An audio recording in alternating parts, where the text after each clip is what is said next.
جب حضرت عثمان رضی اللہ عنہ نے وضو کیا تو فرمایا، میں تم کو ایک حدیث سناتا ہوں، اگر قرآن پاک کی ایک آیت نازل نہ ہوتی تو میں یہ حدیث تم کو نہ سناتا۔ میں نے رسول اللہ صلی اللہ علیہ وسلم سے سنا ہے کہ آپ فرماتے تھے کہ جب بھی کوئی شخص اچھی طرح وضو کرتا ہے اور خلوص کے ساتھ نماز پڑھتا ہے تو اس کی ایک نماز سے دوسری نماز کے پڑھنے تک کے گناہ معاف کر دیے جاتے ہیں۔ عروہ کہتے ہیں وہ آیت یہ ہے جس کا ترجمہ یہ ہے کہ جو لوگ اللہ کی اس نازل کی ہوئی ہدایت کو چھپاتے ہیں جو اس نے لوگوں کے لیے اپنی کتاب میں بیان کی ہے، ان پر اللہ کی لعنت ہے اور دوسرے لعنت کرنے والوں کی لعنت ہے۔ آپ صلی اللہ علیہ وسلم نے فرمایا،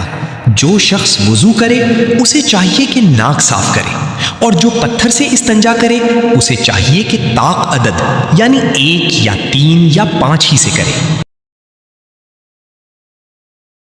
رسول اللہ صلی اللہ علیہ وسلم نے فرمایا کہ جب تم میں سے کوئی وضو کرے تو اسے چاہیے کہ اپنی ناک میں پانی دے، پھر اسے صاف کرے، اور جو شخص پتھروں سے استنجا کرے اسے چاہیے کہ بے جوڑ عدد یعنی 1 یا 3 سے استنجا کرے، اور جب تم میں سے کوئی سو کر اٹھے تو وضو کے پانی میں ہاتھ ڈالنے سے پہلے اسے دھو لے، کیونکہ تم میں سے کوئی نہیں جانتا کہ رات کو اس کا ہاتھ کہاں رہا ہے۔ عبداللہ بن عمرو رضی اللہ عنہما کہتے ہیں کہ ایک مرتبہ رسول اللہ صلی اللہ علیہ وسلم ایک سفر میں ہم سے پیچھے رہ گئے، پھر تھوڑی دیر بعد آپ صلی اللہ علیہ وسلم نے ہم کو پا لیا اور عصر کا وقت آ پہنچا تھا۔ ہم وضو کرنے لگے اور اچھی طرح پاؤں دھونے کی بجائے جلدی میں ہم پاؤں پر مسا کرنے لگے۔ آپ نے فرمایا، ایڑیوں کے لیے آگ کا عذاب ہے، 2 مرتبہ یا 3 مرتبہ فرمایا۔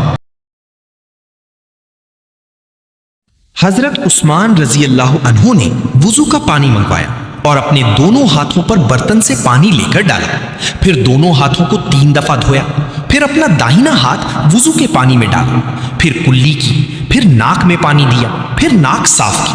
پھر 3 دفعہ اپنا منہ دھویا اور کوہنیوں تک 3 دفعہ ہاتھ دھویا، پھر اپنے سر کا مسا کیا، پھر ہر ایک پاؤں 3 دفعہ دھویا، پھر فرمایا، میں نے رسول اللہ صلی اللہ علیہ وسلم کو دیکھا کہ آپ میری اس وضو جیسا وضو فرمایا کرتے تھے، اور آپ صلی اللہ علیہ وسلم نے فرمایا کہ جو شخص میری اس وضو جیسا وضو کرے اور حضور قلب سے 2 رکعت پڑھے جس میں اپنے دل سے باتیں نہ کرے تو اللہ تعالیٰ اس کے پچھلے گناہ معاف کر دیتا ہے۔